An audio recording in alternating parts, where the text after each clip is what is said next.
Orange County, California, an hour south of Los Angeles, is best known for its wealthy, sprawling suburbs, Tony Beach communities, and Disneyland. But lately, it has drawn unwanted attention from the California Attorney General and the U.S. Department of Justice for the way its prosecutors use informants in its jails. Used correctly, informants can be valuable assets to law enforcement to help bolster their cases. Misused, their work can backfire, upsetting the scales of justice, reversing convictions, and freeing guilty criminals. That's what's happening in Orange County. This is a story of two snitches, one who remains in jail, the other is back on the streets. But now he's snitching on the prosecutors he once loyally served. How many times were you arrested? Numerous. 5, 10, 15? Over 100, let's say over 100. Mark Cleveland is a career criminal. A life of drug addiction etches his face and gave him a rap sheet nearly as textured. 40 years of petty crimes, burglaries, a hit and run. How are you out? Because I'm extremely good at providing information to the Sheriff Department and the District Attorney's Office, and have been for years. Cleveland was a jailhouse informant, a snitch. He ratted on other inmates in exchange for time off his sentence. You were able to knock how much off your sentence? Well, 40 years. Because you were such a good informant. Yeah. We met Cleveland at a hotel. He keeps a low profile these days, fearful that former jailmates may seek retribution for betraying them. During his decades behind bars, Cleveland said he was willing to do almost anything law enforcement asked of him because he wanted out.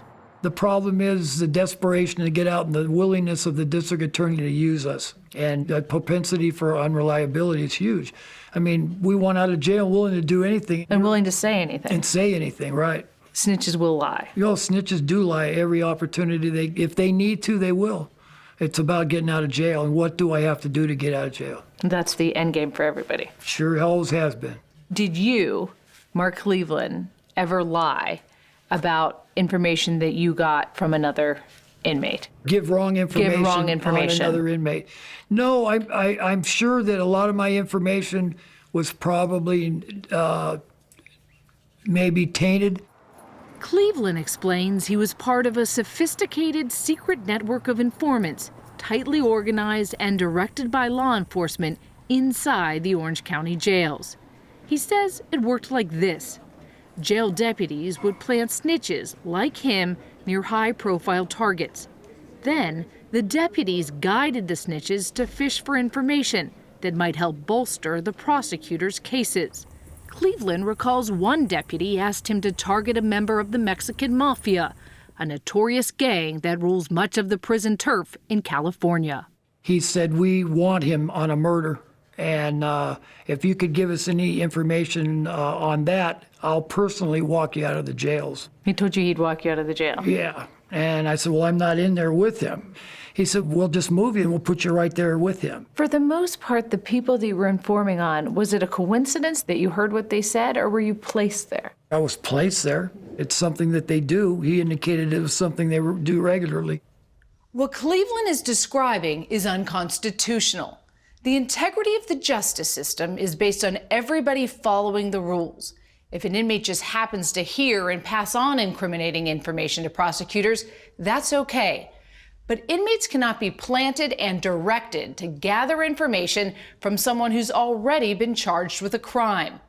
If they do that, they are illegally acting as agents of law enforcement, which is exactly how Mark Cleveland saw himself. What you see here in this briefcase is full of documents and copies of documents and notes and evidence of everything that I've done. Cleveland showed us some of the meticulous handwritten copies of notes he sent to prosecutors, hundreds of pages on dozens of cases. And he said whenever he needed to, he could call the district attorney's office to report on his jailmates. You had a direct line to the DA's office. I could get on the phone anytime I want, night or day. I thought you were limited on how many phone calls you could make. Oh, you are, unless you're Mark Cleveland. It sounds like you were working for the district attorney's office. I was working right there with Tony.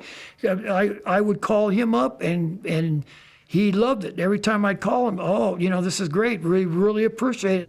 Tony is Tony Rackauckus, the Orange County District Attorney. Mark Cleveland, do you know who he is? Does that ring a bell? I do know who he is. I remember him having been an informant many years ago in a case or two, but my memory on that actually is not that clear. Rackauckus is a former judge and a veteran prosecutor who has been reelected 4 times as district attorney. He commands an office of 275 lawyers who handle 15,000 felony cases a year. His office is now under investigation by both state and federal authorities for the way it uses and misuses informants in the county jails. How should we take Mr. Cleveland's statements that he made to us about all this? I think you should assume you're talking to an informant, and that if he's talking, he's probably lying. But this idea that, he was part of this informant program and that he could just pick up the phone whenever he wanted and call the district attorney's office, you're saying it's not true. Fantasy. It's fantasy. He told us that he was deliberately placed by deputies in the jail next to inmates to get information. Is that true? No, it is not true.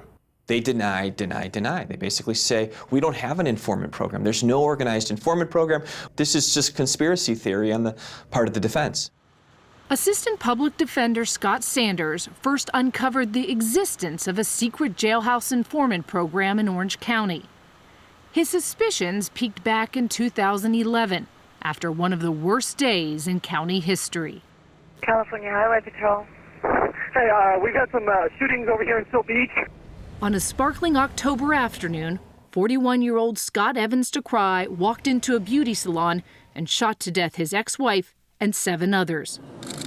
Minutes later, DeCry was arrested and quickly admitted his crime. DA Rackauckus called a press conference. The only thing that might even approach justice in a case like this is for us to seek the death penalty. Sanders, an assistant public defender for decades, was appointed to represent accused killer Scott DeCry. A tough job made even tougher when he learned his client had confessed to another snitch in the Orange County Jail. Named only as Inmate F, the prosecutors tried to keep the informant's true identity hidden, arguing they needed to protect him. After months of relentless digging, Sanders finally learned Inmate F was Fernando Perez, a well-documented, prolific snitch.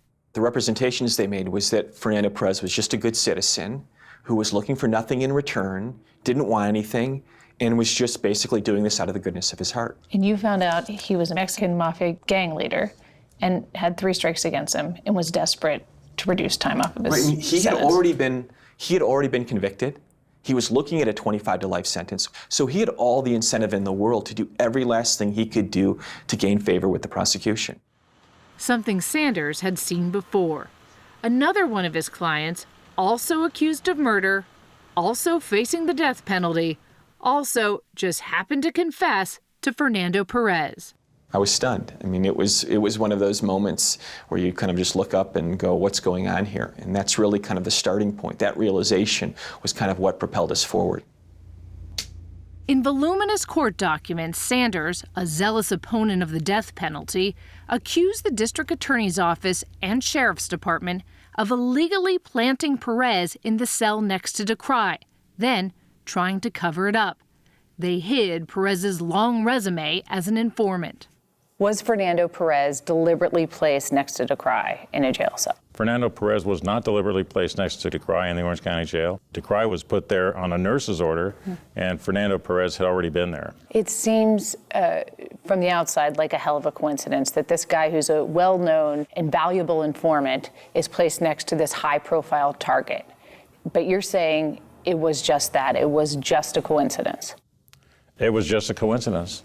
Scott Sanders says an amazing coincidence in a jail with 6,000 inmates. DA Rackauckus insisted there was no jailhouse informant program. When Mark Cleveland heard that, he called Assistant Public Defender Scott Sanders and went back to his old job of snitching. But this time he began informing on the prosecutors he once served. What did he tell you about how the Jailhouse informant program works? He said we were onto something really bad. And then he started to describe things in details. And the details made sense. What did he tell you that you didn't know? We were really looking at a relatively small time period. And here comes Mark Cleveland and says, no, it's been going on for years. Let me take you back to the cases. Simply not the case. That's just not who we are. We prosecute cases in a fair and ethical manner. How often does your office use Jailhouse informants? Not very often. The informants are not the most reliable people around. They're, in fact, unreliable, and everybody knows that. Which is why Cleveland says he and many other inmates gathering information were rarely called to testify. So if you weren't testifying, what were they doing with all the information? They were getting plea bargains on them. Rather than put me on the stand. They didn't want to put you on the stand. No, they didn't want to put me on the stand. They don't want to put any informant on the stand. Tony Rackauckus argued his prosecutors never intended to put Fernando Perez on the stand either. But they did want to hear what Scott DeCry told Perez about the murders. Prosecutors worried DeCry might plead insanity to avoid the death penalty, so they placed a bug in his cell and started recording as Perez pumped him for details. It's not a bad thing to get evidence that would tend to rebut an insanity defense, so that a jury could hear him describing the murders and why he did it and what he did. But the judge threw out the confession. He said Perez was acting as an agent of law enforcement when he egged on DeCry to tell him about the killings. A failed ploy that has delayed justice for the families of Scott DeCry's victims for years in what should have been a slam dunk case. You had a great case with DeCry. You had confessions, you had witnesses, you had motive. Why risk it and use somebody like Fernando Perez as part of your case? Well, look, we had a really good case, no question about it. When you listen to what it was that he had to say to Perez, it was a very clear statement of what it was he was doing, his intent, his malice, his reasons. Under mounting public and political pressure, the district attorney appointed a blue ribbon panel to look into what happened. They described the office as a must-win mentality. They described your office as a ship without a rudder. They said there's been a failure of leadership. You know, it's interesting, they did say those things, and they put that in the writing. And but I talked to them personally, and they really didn't have that to say personally. It's getting around that there's some kind of a conspiracy or there's some kind of willingness to violate people's rights or to not give people a fair trial. That's a false narrative. That's simply not true. Okay, so clarify it for me. So the public defender made a lot of allegations of all kinds of criminal conduct, of terrible things. And believe me, and if those things were true, we should be in jail, frankly. If those things were true, that would be very bad. But what about the allegation that the office withheld evidence? The office did not withhold evidence. We have not withheld any evidence. He told us that even after the judge disagreed. The judge ruled jail deputies working for the DA's office intentionally lied or willfully withheld material evidence about the secret informant program. The judge went on to say that even if the prosecutors didn't know the deputies were hiding evidence, they should have. And then the judge went even further. Convinced DeCry could not get a fair trial from Orange County prosecutors, he kicked the entire office, all 275 of them, off the case. DeCry still hasn't been sentenced, and the informant debacle has led to the unraveling of a half-dozen cases, putting murderers and thugs back on the street. As for Fernando Perez, inmate F, his snitching paid off. Instead of a life in prison, a judge sentenced him to spend another few years in protective custody, and then he'll be released as a reward for all his snitching.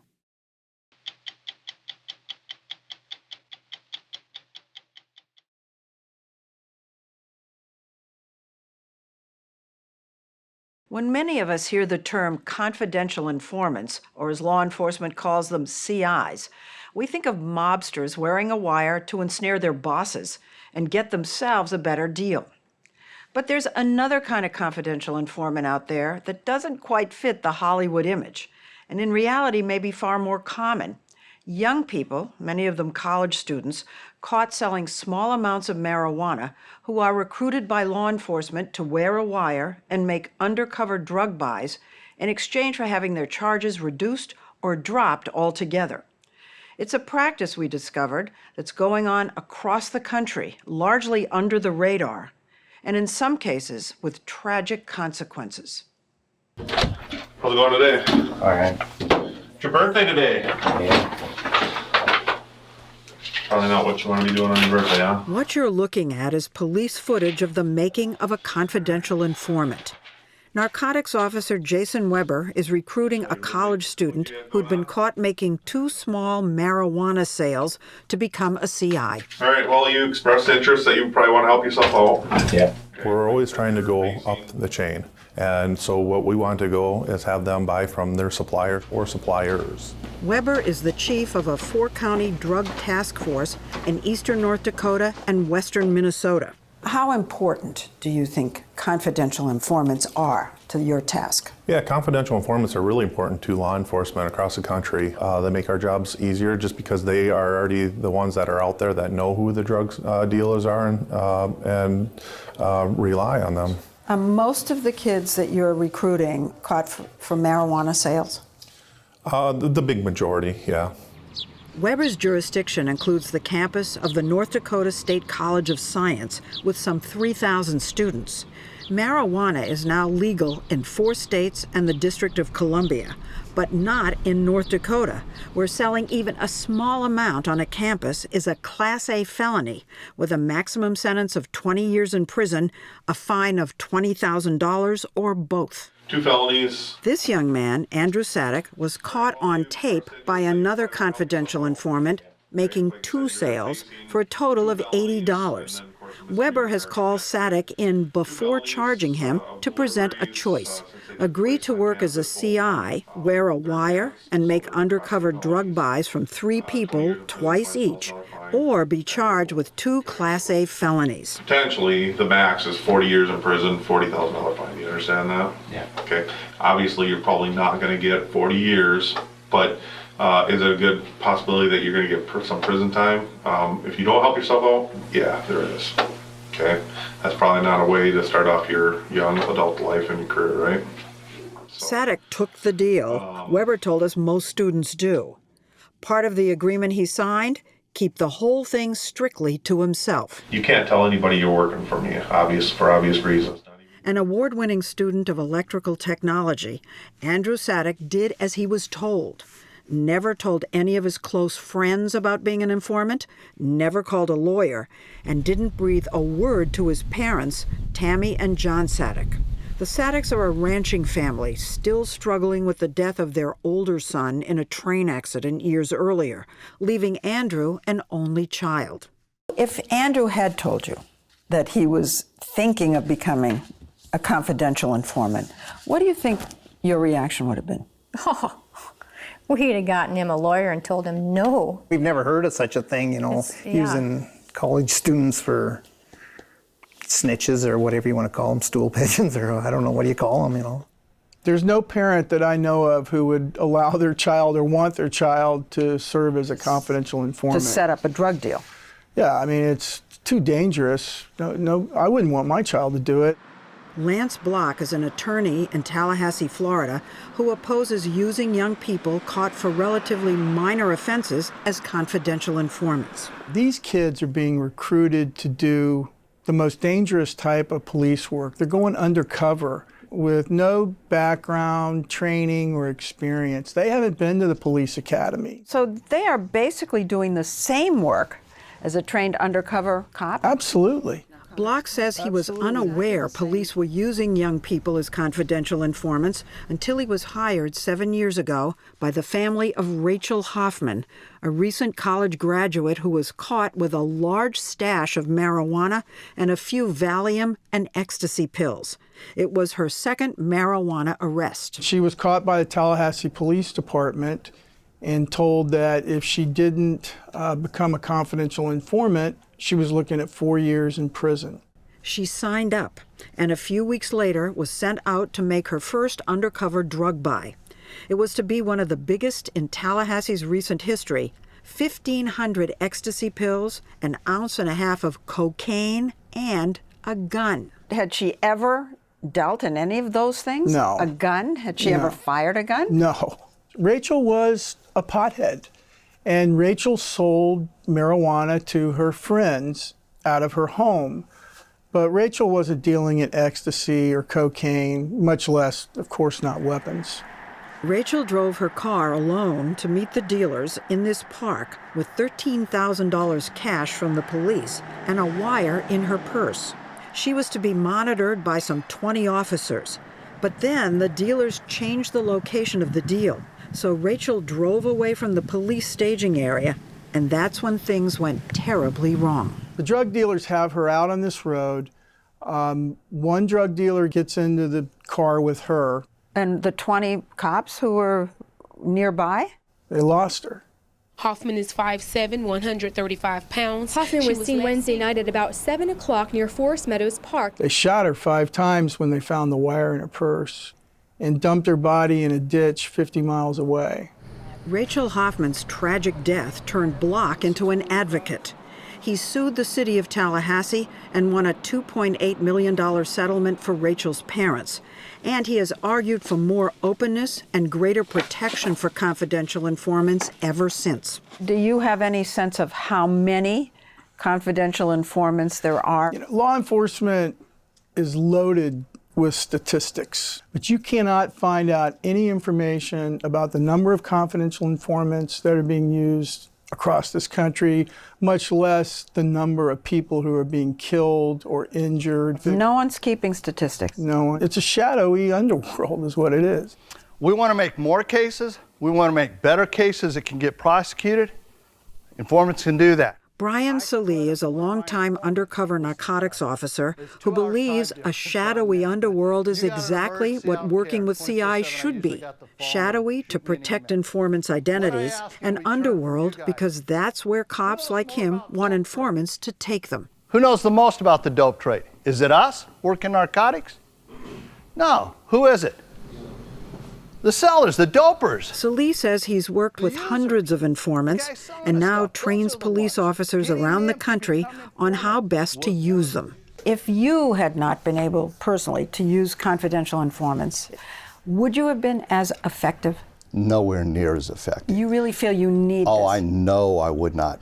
I may have to watch a house for days or weeks to establish probable cause. My informant goes in and makes a buy out of it, and I have my probable cause in 5 minutes. You can get into cases quicker, easier, some respects safer. I'm surprised you say safer, because we've heard about kids who've been killed doing these operations. It's a dangerous trade that they're involved in. Yeah. They are in that drug trade. They've always been facing that potential danger. Any informant. Salee estimates there could be as many as 100,000 confidential informants working with police across the country. And he says with just a few tragic exceptions, it's a win-win. A win for society and a win for the CI. They have agreed to do what they are doing in exchange for something. That's the bottom line. When somebody comes to work for me as an informant, it's their decision. Police tell us that this is completely voluntary, and they want to do this to get rid of the charges. It's not something that college kids are standing up saying, I want to be a CI. It's not voluntary. They're being told they're looking at prison time unless they agree to do deals for the police department. And there are some important things they're not being told. So what if you catch me selling $60 worth of marijuana? What do you say to me to become an informant? I'll say, this is the charge, this is a felony, do you want to help yourself out? Do you tell me that I have a right to talk to a lawyer? No, I do not. I tell you have a right to talk to a lawyer if I'm going to ask you incriminating questions. If we're talking about you becoming an informant, I don't have to tell you that you have a right to a lawyer. All right. That's because since police often recruit confidential informants before charging them and without arresting them, they're not obligated by law to read them their rights. And Weber didn't with Andrew Sadek. Okay. He told us Sadek made 3 successful undercover drug buys as a CI, half the number he'd been told was required of him. But then he stopped. Weber says Sadek was warned he would soon be charged if he didn't continue. Then one night, a few weeks shy of graduation, security cameras snapped these pictures of Sadek walking out of his dorm at 2 a.m. on a Thursday morning. A day and a half later, he had not come back. We got a call from the campus. At about noon on Friday, he went Still missing. completely unaware of their son's work as a confidential informant, Andrew's parents were soon on campus making a public plea for his return. We love you, and we want you. We need you to come home. Everything will be okay. There was searches, prayer vigils, and then 2 months later, the worst news possible. Andrew's body was discovered in a river near the campus, his backpack weighted down with rocks, its straps tied together across his chest. Did they tell you what the cause of death was? Gunshot to the head. A year and a half later, that's about all the Saddicks have been told. No one has been charged in Andrew's death, and the gun that killed him has not been found. Police deny he was involved in any CI operation the night he disappeared and have suggested to his parents that he may have shot himself, a possibility they say is inconceivable. They're convinced their son was murdered as a result of his work as an informant, and they want the confidential recruitment of young offenders as CIs to stop. It's ridiculous. Ridiculous. Stop doing it. Slap their hands, fine them, put them in jail, expel them. I don't care. Stop using our kids to do your jobs. Andrew Saddick's death is still an open investigation, so neither the state agencies in charge of the case nor Jason Weber would talk about it. But we did ask about putting these kids at risk. Andrew Saddick was caught selling $80 worth of marijuana. People have said to us, it's just not worth it. And it's not worth putting the kid in any kind of risky situation for that little. You know, a drug dealer is a drug dealer, whether you smell a big amount or a small amount, whether you do it once or if you do it 100 times. While it's still against the law, part of our duties as law enforcement is to get the drugs off the streets and to get the drug dealers off the streets. So how successful is what you're doing? Well, I think it goes back to the point, if we don't try something or if we don't do that, then we're truly losing the war on drugs. Isn't it more important to go after heroin, meth, cocaine? Yeah, our agency goes after all of them. I'm still trying to get at the equation. You know what I mean? Is it worth it for marijuana? Yeah, there again, I got to go back to, as long as it's a crime, it is my duty as a police officer to enforce criminal law. We've spoken to college students who talk about how they were pressured into becoming confidential informants. Felt like I had a gun in my head. That part of the story when we come back.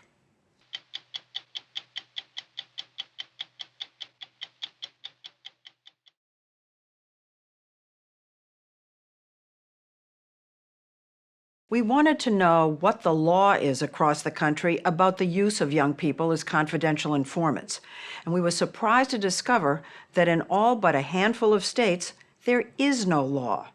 No age limits on who can become a CI, no rules about how or even whether informants must be trained, no guidelines on their protection. Policies are typically left up to the individual police departments that recruit and use the informants. And that, critics say, can and has resulted in overly aggressive recruitment tactics, traumatized and even suicidal CIs, and situations where kids are given incentives to entrap other kids. We looked at a case, a narcotics unit, where those charges have been leveled. It's in one of the country's best-known college towns, with the university itself an involved partner and funder. The University of Mississippi in Oxford, famously called Old Miss, is known for its football, its school spirit, and its southern charm. But less than a mile from campus, housed in this municipal building, is a drug task force focused on the darker side of life here.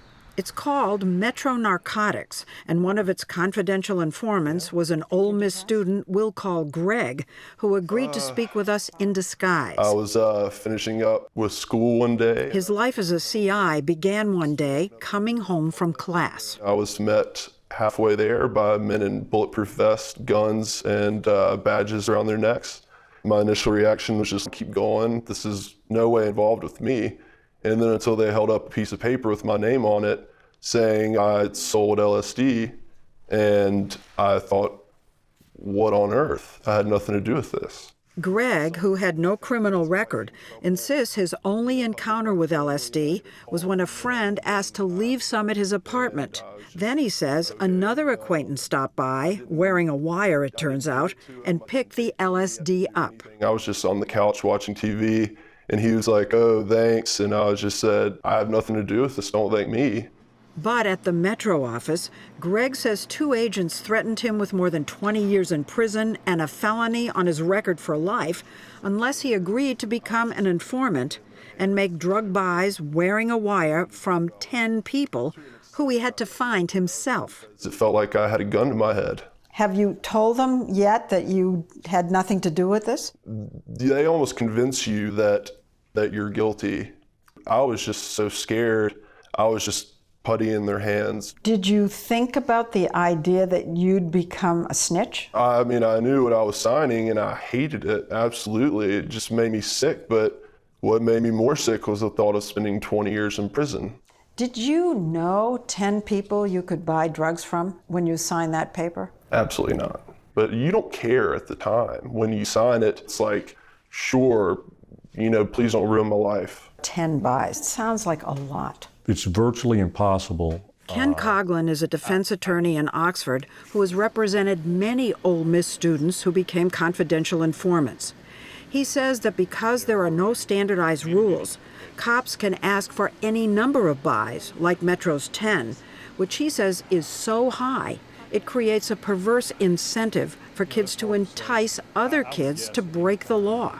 He told us he has seen it again and again. They don't know 10 drug dealers. And they're so desperate, they will go to their friend or their roommate or their frat brother, and they know this person smokes marijuana.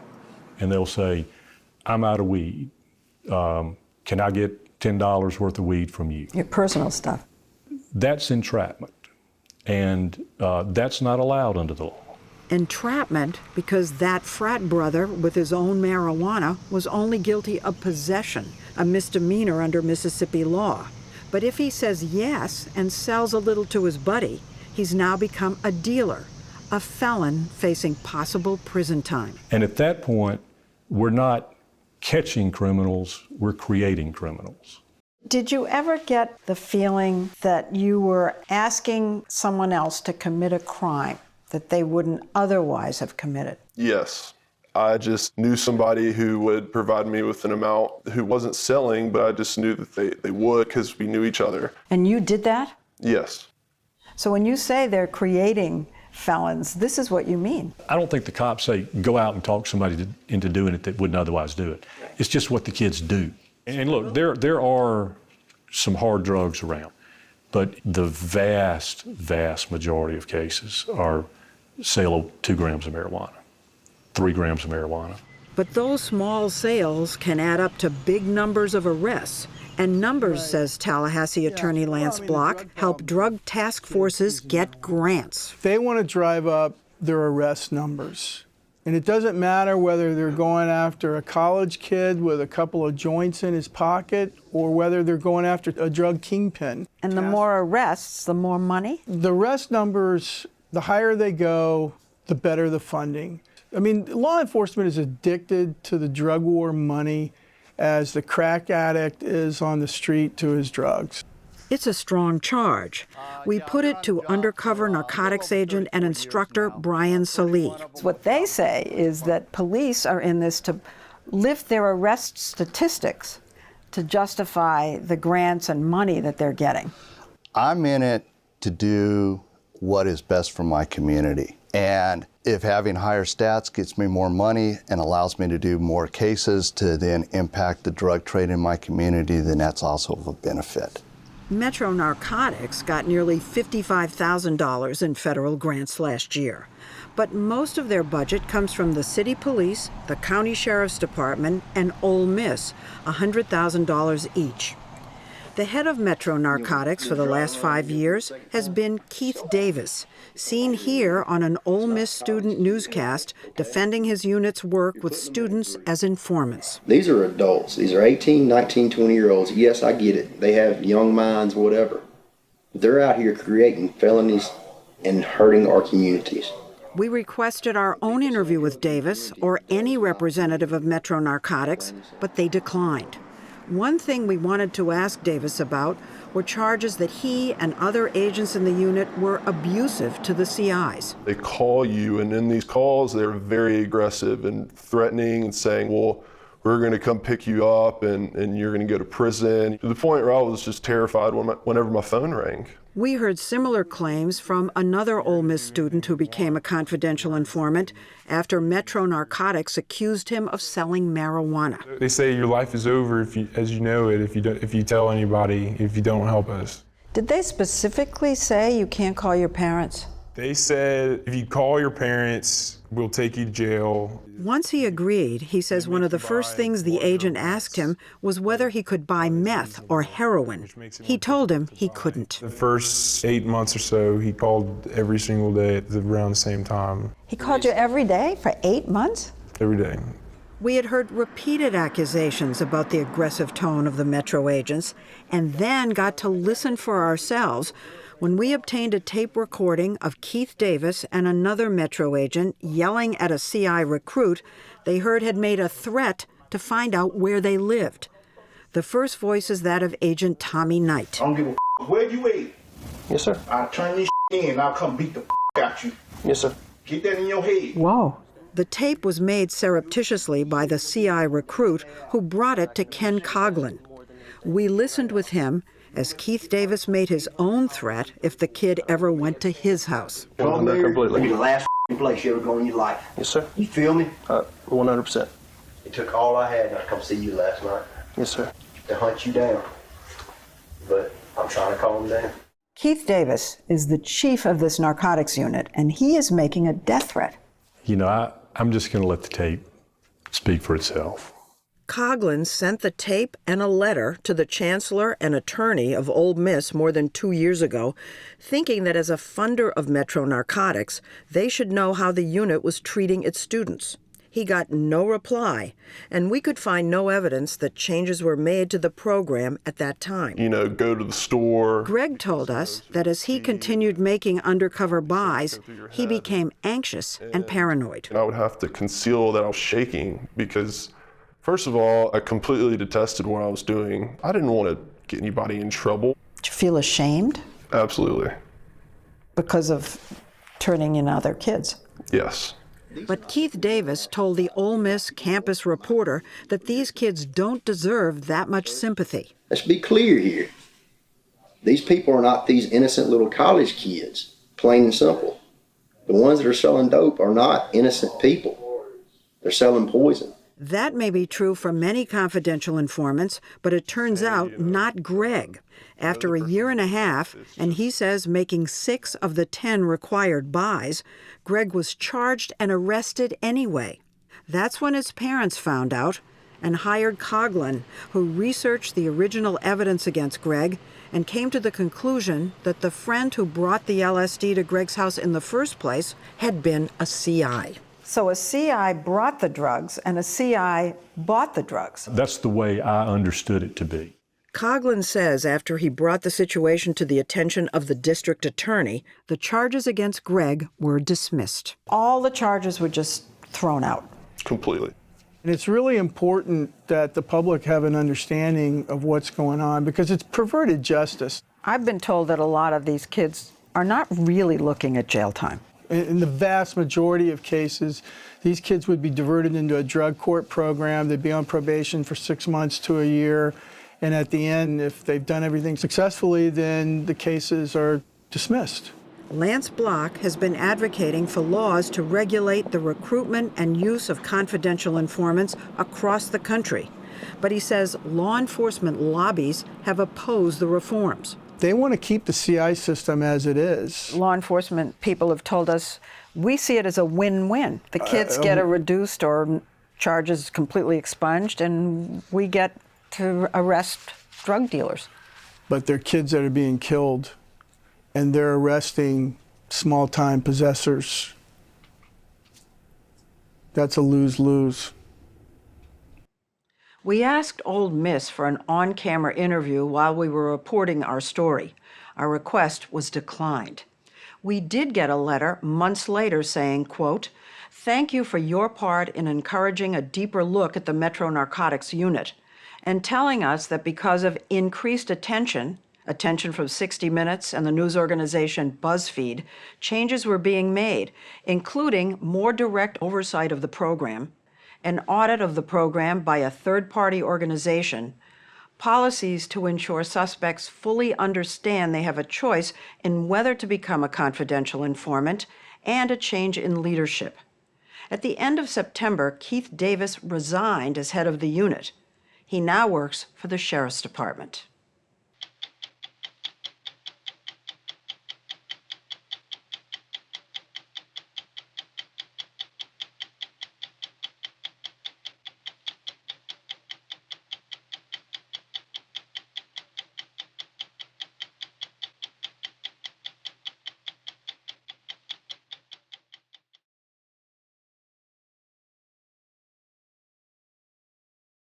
Chicago, with the largest number of murders last year of any major city in the country, has one of the largest jails in the country. An average of 70,000 men and women pass through Cook County Jail each year, many more than once. And as with other big city jails, most of the inmates who cycle through are either poor, mentally ill, or members of a gang. One of the few things Republicans and Democrats agree on is the need for corrections reform. And Cook County is leading the way, almost by necessity, with a new approach to help break the cycle. The county sheriff, Tom Dart, is getting a lot of the credit. A former prosecutor who's been elected and re-elected sheriff since 2006, Dart, as you'll see, is unconventional. It was a cold day at Cook County Jail when we met Tom Dart. He has redefined the role of sheriff. He sees the job as not just keeping people in jail, but helping some of them get out. He says many behind bars shouldn't be there. Good, how you guys doing? How you doing? Pretty good. Several times a month, Dart mingles with the men in the jail's minimum security division, all of whom have been charged with low-level, non-violent crimes. What's your charge? I had a violation of probation. I was on probation for driving while license revoked. Dart says the jail, with a population today of about 7,500, has become a dumping ground for the poor and mentally ill. What percent do you think here really shouldn't be here? I would suggest conservatively that half of the people here in the jail shouldn't be here. That they don't pose. They don't pose a danger to anybody. The people in most jails, and 95% of the people in this jail, are waiting on a trial. So everybody here are people who haven't been convicted yet. So you say to yourself, all right, they're presumed innocent. Who is so dangerous that we need to hold them here while we're waiting on a trial? You had some violence a long time ago? Nothing a long time, so nothing. As he makes the rounds, he sounds less like an incarcerator than a defense attorney. Yeah, I'm not promising you guys anything, because I never know what the hell they're going to do, but I promise you we will push it. All right. The biggest problem for most of the inmates, he says, is they simply don't have enough money to make bail. I'm trying to find out why my bond's so high. How many percentage-wise people are really poor and can't afford bail? On any given day, we have probably 200 to 300 people that if they came up with $500, they would leave here. But we find that if you have access to money, wherever it may come from, and frequently it's coming from your gang, and if you happen to be the guy in your gang who is the guy who does most of the shootings, you're a very, very valuable person. They want you back out on the street. But you have some individual who's in here who's never been a danger to anybody. He can't come up with $100. He's sitting, the guy with the gun, he's out the door. Next guy is possession of cannabis. He usually turns his notes over to his top advisor, Cara Smith, who runs what you might call a you shouldn't be here squad. And what are you charged with? Retail theft. And what they say you're trying to steal? Some Red Bulls. Some Red Bull drinks? Smith and her staff hold office hours looking for inmates they can help. What we need to work on is trying to get your bond reduced so that you can bond out, so that you can get out of here. Okay. Okay? Yes. Okay, good luck. All right, you too. We'll be in touch. Combing through cases, Cara Smith discovered something disturbing. They call them dead days. We made up the term, but we call them dead days because people spend so much time pre-trial here at the Cook County Jail that once they're sentenced to prison, they've already served their term. They probably spent more time here than the sentence Right. in some cases. So last year alone, we had 1,024 people who spent their entire prison term here in the Cook County Jail. But the more incredible statistic is that same group of people spent an extra 222 years of custody here in the Cook County Jail. Lengths of stay run from a week or less to 8 or 9 years. Some of the people who spend years here are the mentally ill, who make up about 1/3 of the population and are the jail's biggest cost. And do you know what your charge is today? Retail theft. Retail theft? $70 worth of ground beef. $70 worth of ground beef. Every inmate is screened for mental illness when they first arrive. I was diagnosed as schizophrenic when I was in group home. In the group home? Okay. We're going to make sure that you get help today. If I don't get the medication that I need, I know it's going to go wrong. This man, who also has a history of mental illness, has been in and out of the jail 37 times. I understand. How does that happen? How does someone come back to a jail 37 times? What in God's name do you expect to happen with that person? Okay, so this person's got a serious mental illness. He's not being treated. His family and him have been disconnected for years. He obviously doesn't have a job. He has nowhere to live. What do you think is going to happen? I'll tell you what's going to happen. He will come in contact with law enforcement either because he's trying to find a place to sleep or he's trying to find something to eat, and he'll be back in here. It's not because he walked out of here saying, listen, I want to go and commit horrific crimes. It's like he's trying to survive. In many ways, society has turned jails and prisons into mental health clinics. And you're actually running one here. Yeah. I said, okay, if they're going to make it so that I am going to be the largest mental health provider, we're going to be the best ones. We're going to treat them as a patient while they're here. It's like, we are going to think differently. Cook County Jail was already one of the largest mental health facilities in the country in 2012 when Chicago closed down half its mental health clinics. These men, the high-functioning mentally ill, are bused 5 days a week to a program that is now a model for other jails across the country. They get medication, visits with psychiatrists, and group therapy. So today, I want us to continue to move forward, and you're going to have some things that's going to take you to another level. About 60% of all the jail's corrections officers have advanced mental health training, and DART has moved new people over to the medical facilities. What I did is redefine job positions, and where it would have been a law enforcement position, I changed it into a doctor position or a mental health position. And so we've been bringing on a lot of doctors, counselors, therapists. Are you running a jail? I sometimes I wonder. Nothing exemplifies his new direction more than who he chose to run the jail. Not someone with a law enforcement background.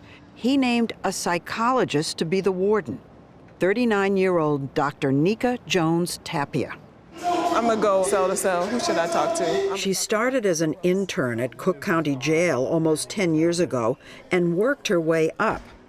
As warden, she tries to infuse more humanity into a pretty heartless place, the maximum security wing, where she offers some tough love therapy. People wouldn't let the officers handcuff them. Right. Why is that? Like they had to take them to the ground and cuff them. Are you gonna keep getting into it with staff? If they keep denying my right. Okay, see, you have the wrong attitude. I ain't got the wrong attitude. Because I'm trying to help you, but you're still telling me that you're gonna have issues with the staff, and I can't have that. So it's up to you. We filmed you doing rounds like a doctor in a hospital, but you talked to every single inmate that you passed. Yes. It's because we understand the person as a person. They're not what they're not their charge. They're not their crime. And so we want to give that individual attention to as many people as we can. Sorry, gentlemen. On a walk through a medium security cell block, she works on attitude adjustment, trying to change their way of thinking so they don't come back here. All of you guys with tattoos, you might want to think about having those removed. You need to, because how are you going to get a job when you get out? I mean, the first impression is everything. You can't do that. How many of you guys have kids? Oh my.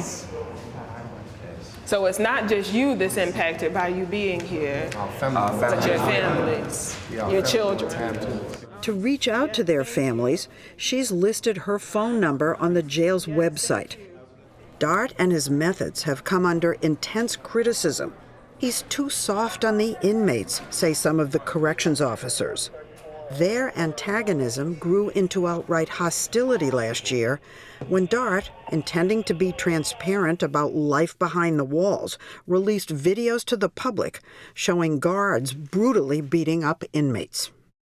Dennis Andrews, the business agent at Teamsters Local 700 that represents the corrections officers, says his members were furious. The anger was he didn't release the videos of the detainees attacking the officers. You can't release a small segment of something happening without releasing the tape of how you got from point A to point B.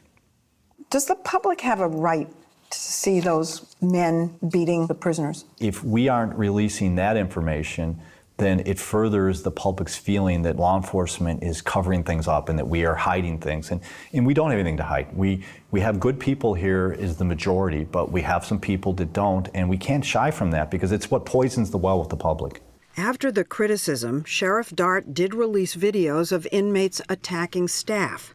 But Dennis Andrews says that didn't improve morale. He doesn't address the situations of his own staff at the jail who are being attacked daily by detainees. He presumes them innocent, but he doesn't presume his staff innocent. He presumes his staff guilty? Yes. It can't be good if they think that you're not on their side. You know, I become puzzled when they think I'm not on their side. It is the most difficult job. And you start with that, and then you're dealing with mentally ill folks. So they've been asked to do all sorts of things that they didn't sign up for. And I am outrageously sympathetic to that. What Sheriff Dart can't tell us yet is whether recidivism rates are coming down.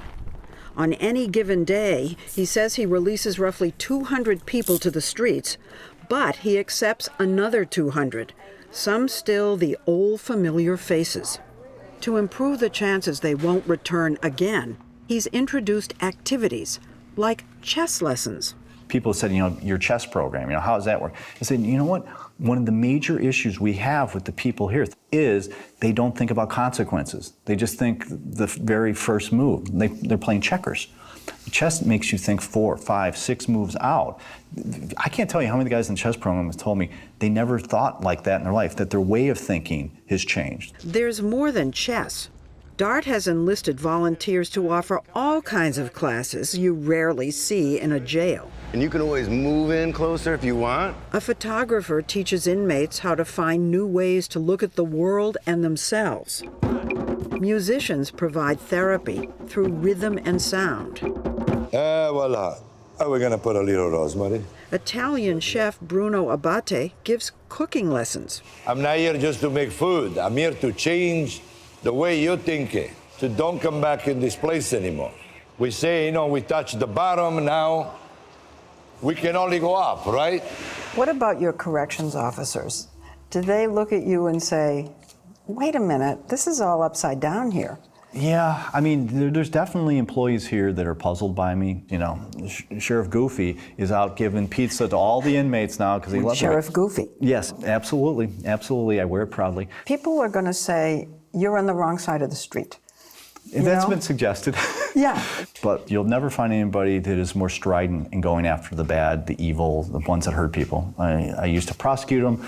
I arrest them now in my sheriff's office as well. But when it comes to just blindly and truly out of indifference, just saying there's segments of our society that we will treat this horrifically callous way, I'm not going to be party for that. And if that upsets people, that's fine.